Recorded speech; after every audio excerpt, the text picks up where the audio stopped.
Welcome to Bind EduTech, and this is a continued class in which we are going to discuss some of the short answer type questions related to the chapter Going Places.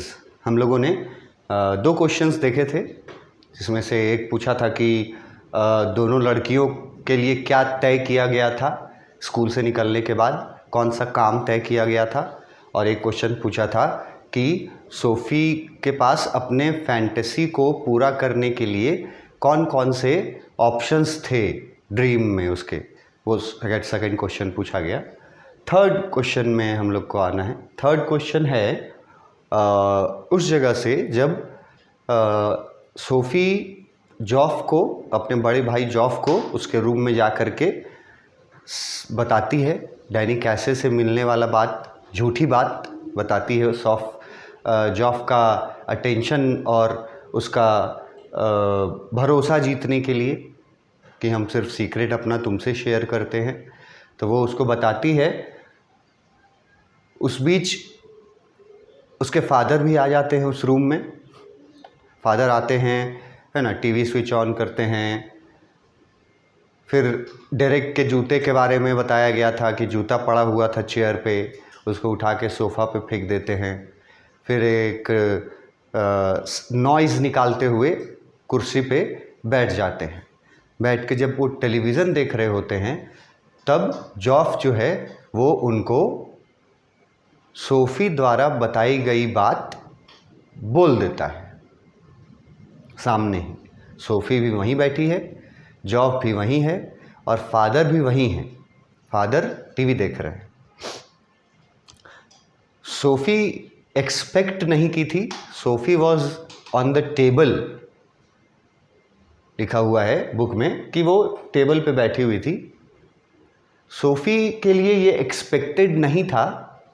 SoFi ने सपने में भी नहीं सोचा था कि जॉफ जो है वो सीधे उसके इस डैनी कैसे वाले झूठे मुलाकात के बारे में सीधे डैड को बता देगा। सोफ़ी ने एक्सपेक्ट नहीं किया था।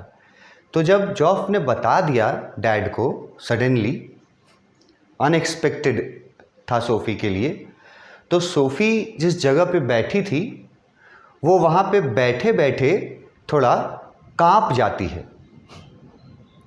इसके लिए एक वर्ड यूज़ किया था टेक्स्ट बुक में, रिगल। ये वर्ड टेक्स्ट बुक में था और इसका मतलब हम बताए थे कि सरप्राइजिंग चीज़ होने की वजह से या डरने के, किसी चीज़ का डर होने के वजह से जो शरीर में कपकपाहट होती है, शरीर का जो कांपना होता है, जिसको हम लोग एक दूसरा वर्ड शिवरिंग वर्ड भी जानते हैं। शेकिंग वर्ड सबसे आसान है, बॉडी शेक करता है अगर कुछ अनएक्सपेक्टेड देख लिया तो या सुन लिया तो ये वर्ड, रिगल वर्ड, ये दिखाता है ना, कांपना, शरीर का कांपना। तो सोफ़ी कांप उठी थी जब जॉफ ने फादर को बता दिया था सोफ़ी और डैनी कैसे के मुलाकात के बारे में। तो क्वेश्चन पूछा है, why did SoFi Regal? Why did SoFi Regal? SoFi क्यों कांपी थी? बहुत बार पूछ चुका है ये क्वेश्चन एग्ज़ाम्स में। रिगल वर्ड सबसे ज़रूरी है याद रखना। इसका मीनिंग और कहानी में ये कहाँ आया था ये पता होना चाहिए, तब आंसर आप अच्छे से लिख पाएंगे। क्वेश्चन पूछा कि सोफ़ी क्यों कांप जाती है जब उसका भाई जॉफ फादर को बता देता है डैनी कैसे और सोफ़ी के मुलाकात के बारे में, जो बात अभी ही सोफ़ी ने अभी जॉफ को बताया था, झूठी बात। सोफ़ी क्यों कांपती है? SoFi new her father well. SoFi अपने फादर को अच्छे से जानती थी। अच्छे से जानने का मतलब है कि उसको अपने फादर का स्वभाव पता था, कि उसके फादर किस नेचर के हैं। लिखा है SoFi new her father well, वो अपने फादर के स्वभाव को अच्छे से जानती थी। And also knew that he would not believe it, और वो ये भी जानती थी कि जब जॉफ फादर को ये बात बताया है तो फादर इसकी बात पर बिलीव नहीं करेंगे। पहला लाइन में बताया है कि सोफ़ी अपने फादर के नेचर से अच्छे तरह से वाकिफ़ थी। She knew her father very well. उसके बाद वो जानती थी कि जब जॉफ बताएगा that she had met Danny Casey, तो father would not believe it. वो ऑलरेडी जानती थी कि फादर यकीन नहीं करेंगे। She knew he would get angry, और वो ये भी जानती थी कि फादर क्या करेंगे, फादर गुस्सा करेंगे ये बात सुन करके। सोफ़ी जानती थी ही would get angry, but more importantly, she also knew that she was fantasizing about her meeting. There was no truth in it. SoFi के रिगल्ड करने का रीज़न जो है वो ये बताया गया है कीवर्ड्स में कि पहला तो सोफ़ी अपने फादर को अच्छे से जानती थी, फादर के नेचर को। दूसरा की पॉइंट है कि सोफ़ी जानती थी कि जब जॉफ उनको बताया है जो, वो उस पर बिलीव नहीं करेंगे। ठीक है। उसके बाद सोफ़ी ये भी जानती थी कि उसके फादर इस बात पर उसको डांटेंगे। ही वुड गेट एंग्री, मतलब कि ही वुड स्कोल्ड हर, उसको डांटेंगे, गुस्सा हो जाएंगे, डांटेंगे उसको। और यही सोच करके कि फादर एंग्री होंगे और फादर बिलीव नहीं करेंगे और फादर के द्वारा डांट भी सुनना पड़ेगा, ये सब बात सोच करके सोफ़ी जो है वो एक क्षण के लिए कांप उठती है, रिगल्ड करती है। और एक रीज़न और जोड़ा गया इसमें। एक रीज़न तो ये भी है कि सोफ़ी इसलिए कांप उठती है क्योंकि जो बात उसने बताया है अपना मीटिंग के बारे में, वो तो उसका फैंटेसी है, मतलब वो रियल बात तो है नहीं। There was no truth in it, उस बात में कोई सच्चाई है नहीं, और झूठी बात वो बताई है जॉफ को, और जॉफ जो है वो बात बता देता है फादर को। तो सोफ़ी जहाँ बैठी रहती है टेबल पे, वो कांप उठती है एक सेकंड के लिए। क्वेश्चन पूछा क्यों कांपी? सोफ़ी का आंसर में सोफ़ी को ये पता था कि स्वभाव कैसा है, she very well new her father very well. वो जानती थी कि उसके फादर बिलीव नहीं करेंगे इस बात पे। वो जानती थी कि फादर गुस्सा करेंगे इस बात पर, उसको डांटेंगे। यही सोच करके वो कांप गई एक सेकंड के लिए, रिगल कर गई जब जॉफ ने फादर को बता दिया सोफ़ी के सामने सोफ़ी का सीक्रेट। एक लाइन जो अलग से जोड़ा गया है, एक पॉइंट लास्ट वाला, कि वो ये भी तो जानती थी ना सच्चाई क्या है, what the truth is. SoFi तो जानती थी कि वो झूठा कहानी फैंटेसी बना करके वो सुनाई है भाई को, और उसको अपने फादर के डांटने से और उनके गुस्सा होने से उसको डर था, गुस्सा होने का, फादर के डांट सुनने का। ये की वर्ड है कि उसके फादर का बिलीव नहीं करना, फादर का गुस्सा करना, फादर का सोफ़ी को डांटना, इन सब रीज़न्स के वजह से सोफ़ी ये बात सुन करके कांप उठती है जब जॉफ बता देता है फादर को। ये जो रिगल है ये यहाँ सूट कर रहा है wriggle out of fear, wriggling because of fear, डर से कांपना। अनएक्सपेक्टेड भी सूट कर रहा है कि एकदम अनएक्सपेक्टेड नहीं था, अनएक्सपेक्टेड था सोफ़ी के लिए कि भाई जो है वो उसका बताया गया कहानी डैड के पास बता देगा। ये अनएक्सपेक्टेड और फियर के वजह से वो रिगल करती है। फादर जो हैं वो बिलीव नहीं करेंगे, वो अपने फादर को अच्छे से जानती थी। फादर उसको डांटेंगे, उसको स्कोल्ड करेंगे, फादर गुस्सा करेंगे, इसीलिए वो रिगल कर जाती है। और एक और कारण ये है लास्ट में जो बताया गया कि सोफ़ी अपने तो जानती थी ना what the truth is. SoFi तो जानती थी कि वो फैंटेसाइजिंग करके डैनी कैसे और अपने वाला मुलाकात बताई है एंड वो सच नहीं है। तो इसलिए सोफ़ी जो है वो डर से कांप जाती है जब जॉफ फादर को ये बात बता देता है। बहुत इम्पॉर्टेंट क्वेश्चन है, बहुत बार पूछा है और बहुत तरीके से पूछ सकता है।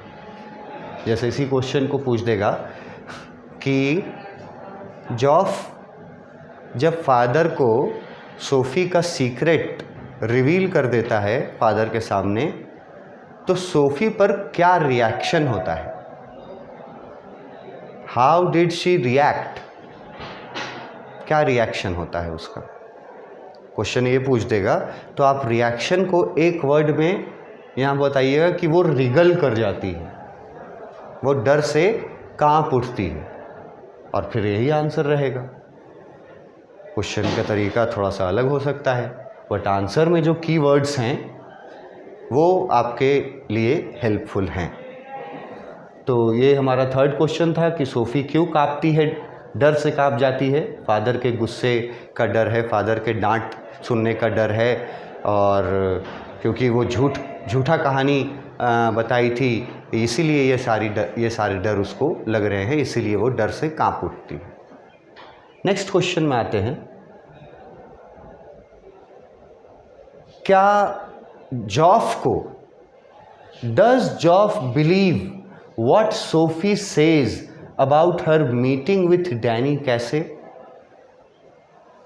ये पूछा जा रहा है कि जब डैनी कैसे और अपनी मुलाकात के बारे में सोफ़ी ने सबसे पहले तो जॉफ को बताया था और फिर रात में जा कर के स्पेशली और एक्सप्लेन किया था कहानी में, कन्वर्सेशन भी बताया था कि क्या क्या बातें हुई, क्या उसने कहा, क्या मैंने कहा, ये भी सब जा कर के सुनाई थी उसको, अपने भाई जॉफ को।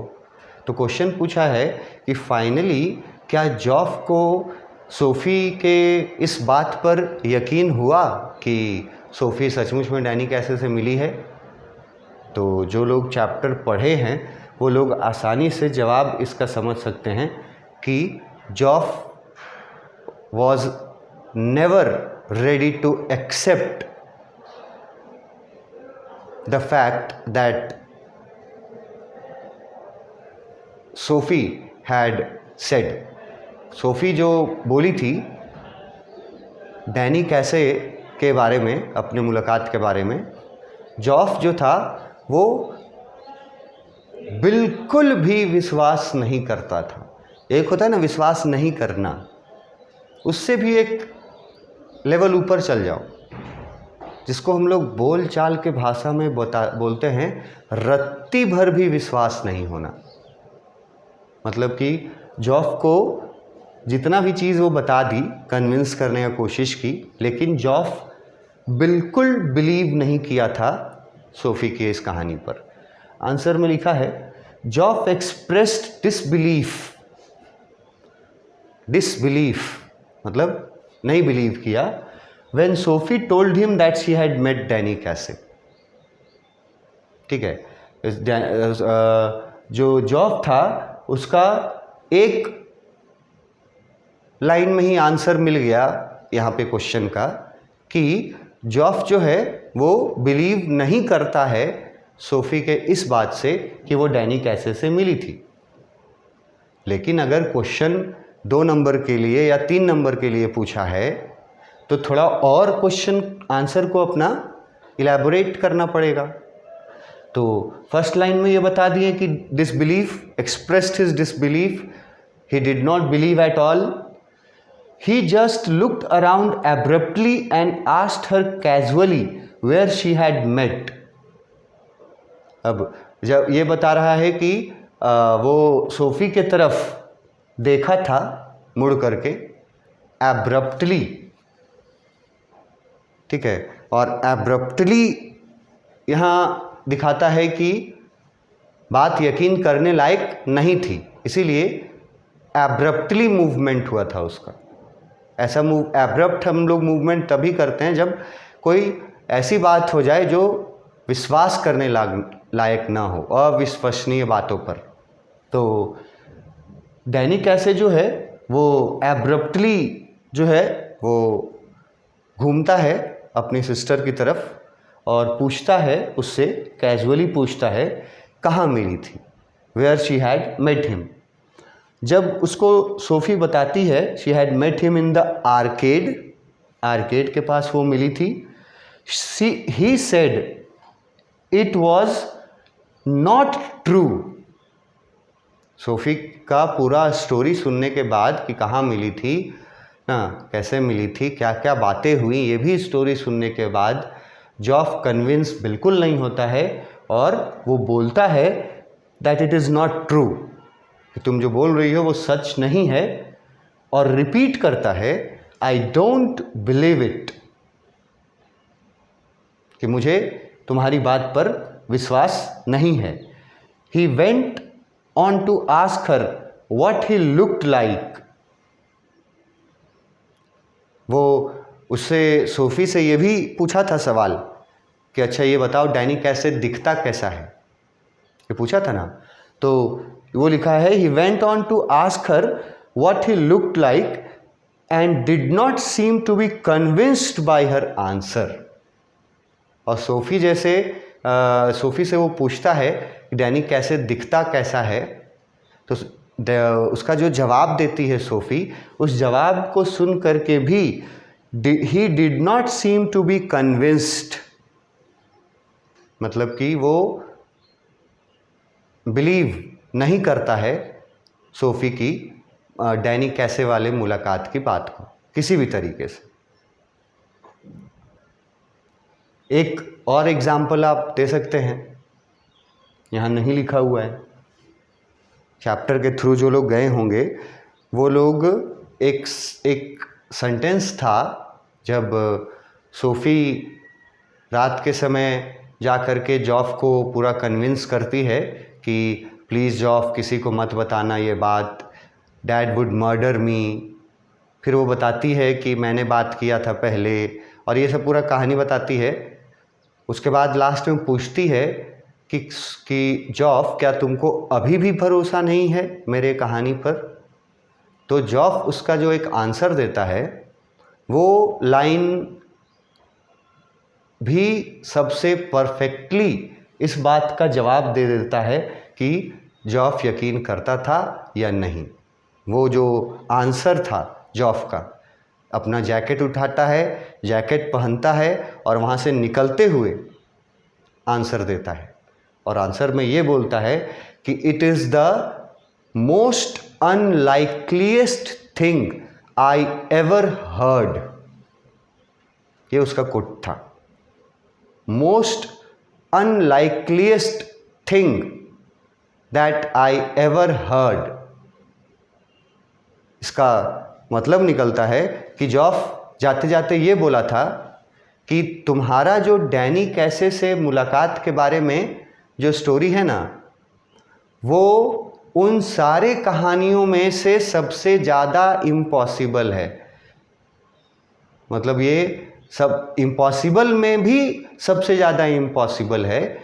तो ये लाइन इस बात की ओर हिंट करता है कि जॉफ जो है वो बिल्कुल भी बिलीव नहीं करता उसकी बातों पर, और बोलता भी है I don't believe you, I don't believe it, और उससे पूछता है कि कैसा दिखता है, तो जो आंसर देती है उससे भी जॉफ कन्विंस नहीं होता है। और ये भी बात था एक कि जॉफ अपनी सिस्टर के आउट स्पोकन और डे ड्रीमर होने के बारे में भी तो जानता ही था। He also well known her sister, his sister SoFi को जॉफ भी तो अच्छे से जानता था, उसका स्वभाव, कि इसका तो स्वभाव है बड़ी बड़ी बातें फेंकना, झूठी कहानियाँ बना के लोगों को सुनाना। तो एक ये भी कारण है कि जॉफ को बिल्कुल विश्वास नहीं होता सोफ़ी की बात पर। और ये लाइन अगर आप कोट कर पाए आंसर में तो अच्छा रहेगा। वो लाइन जो जॉफ ने बोला है रूम से बाहर जाते वक्त कि it is the unlikeliest thing I ever heard, ये कोट करोगे, इससे पता चल जाता है कि जॉफ को बिल्कुल भी विश्वास नहीं था सोफ़ी के कहानी पर, डैनी कैसे वाले कहानी पर। नेक्स्ट क्वेश्चन है, does her father believe her story? अभी भाई के बारे में पूछा गया पहले, तो बता दिया गया आंसर डिसबिलीव। अब फादर के बारे में सेम क्वेश्चन पूछा जा रहा है कि क्या फादर को यकीन था सोफ़ी के स्टोरी पर? तो जो लोग चैप्टर के थ्रू गए होंगे उनके मन में तो इसका आंसर तुरंत आ जाएगा यस या नो के रूप में, और वो आंसर सही होगा अगर नो आएगा कि सोफ़ी के फादर, सोफ़ी का भाई जॉफ जब विश्वास नहीं कर रहा है, सोफ़ी के फादर का विश्वास करने का तो बहुत दूर का बात है, तो सोचा ही नहीं जा सकता है। तो नो आंसर तो सबसे पहले आ जाएगा जो लोग चैप्टर पढ़े होंगे कि सोफ़ी के फादर जो हैं वो सोफ़ी के स्टोरी पर यकीन नहीं करते। लिखा कैसे जाएगा इसको? Sophie's father does not believe her story. देखो फर्स्ट लाइन में ही आंसर दे दिया क्वेश्चन के अनुसार, सोफ़ी के फादर सोफ़ी के कहानी पर यकीन नहीं करते। Even when Joff declares that Sophie had met Danny Casey, Joff भी जब उनको ये बताता है कि सोफ़ी सच में ऐसा बोल रही थी कि वो डैनी कैसे से मिली है, तब भी उसके फादर को यकीन नहीं होता है। और वहाँ उसके फादर का चेहरे पर एक एक्सप्रेशन आया था, वो बहुत इम्पॉर्टेंट है, एक्सप्रेशन ऑफ डिसडेन। और इसका मतलब हम बताए थे, डिसडेन का मतलब है एंगर वाला एक्सप्रेशन, एंग्री लुक। तो ये फादर को जब जॉफ बताया था तो फादर के चेहरे पर जो एक्सप्रेशन था, ये की वर्ड है, इससे साबित हो जाता है कि फादर बिल्कुल बिलीव नहीं किए थे उसकी बात पर। And his expression was of disdain, ठीक है। और उन्होंने क्या किया, उन्होंने वो टर्न हो गए और वापस अपना फुटबॉल वो आप टीवी देखने लगे, और बाप बेटे में फिर फुटबॉल और फुटबॉलर्स को लेकर के कुछ बात होने लगा। मतलब उन्होंने बात को घुमा दिया। यहाँ लिखा हुआ है, ही turned the topic of conversation on someone who had known Tom Finney, another great football player. मतलब कि बात को घुमा दिया, ध्यान नहीं दिया, सीरियसली नहीं लिए उसके फादर। ये भी नहीं यकीन करने का एक एग्जाम्पल है, एक प्रूफ है। पहले तो लिखे कि father does not believe in the story, ठीक है। जब जॉफ बोलता है तो भी फादर बिलीव नहीं करते हैं, और उनके चेहरे पर जो एक्सप्रेशन रहता है वो बहुत इम्पॉर्टेंट है, एक्सप्रेशन ऑफ डिसडेन, ठीक है। और फिर वो एक बार सिर्फ गुस्सा से देखते हैं सोफ़ी को, और वापस वो बात घुमा देते हैं, टॉपिक, कन्वर्सेशन का टॉपिक चेंज कर देते हैं, और कन्वर्सेशन में वहाँ पर जो लोग टेक्स्ट बुक पढ़े होंगे वो लोग याद कर सकते हैं कि टॉम फिनी नाम के एक और महान प्लेयर के बारे में जो पहले हुआ करता था, फुटबॉल का लीजेंड माना जाता था टॉम फिनी, उसके बारे में एक कन्वर्सेशन छिड़ गई थी फादर में और जॉफ में। तो फादर ने यकीन नहीं किया, सीरियसली भी नहीं लिया उसको। He also scold Sophie and warns her not to have wild dreams. जब वो लोग डिस्कस कर रहे थे तो डिस्कशन में बीच में सोफी भी टोकी थी और बोली थी कि Danny Casey is going to buy a shop, कि डैनी कैसे एक दुकान खरीदने वाला है। और तब उसके फादर ने अपना चेयर टर्न कर लिया था उसकी तरफ। पहले तो एक बार सिर्फ ये गुस्से वाला एक्सप्रेशन दिया था, बिलीव नहीं किया था। उसके बाद जब कन्वर्सेशन को दूसरे एक प्लेयर के बारे में वो बाप बेटे कन्वर्सेशन करने लगे तो सोफी फिर बीच में बोल पड़ती है एक बार कि जॉफ जो है, और सॉरी डैनी कैसे जो है वो दुकान खरीदने वाला है एक। उसके फादर पूछते हैं, चेयर घुमा लेते हैं और उसकी तरफ मुंह कर लेते हैं और पूछते हैं कि तुमको कैसे पता। तो सोफ़ी का आंसर होता है, ये बात मुझे डैनी कैसे ने खुद बताया है, मतलब जब हम मिले थे उससे तो उसने ये बात बताया था। तब उसके फादर का गुस्सा और बढ़ जाता है। तब उसके फादर क्या करते हैं, उसको स्कोल्ड करते हैं, मतलब डांटते हैं और उसको चेतावनी देते हैं, वार्निंग देते हैं कि इस तरह के वाइल्ड ड्रीम्स मत देखो, इस तरह के वाइल्ड ड्रीम्स मत देखो, ये वार्निंग देते हैं। अदरवाइज, नहीं तो अगर तुम ऐसे ही वाइल्ड ड्रीम्स देखती रही Sophie, she would find herself in problem someday.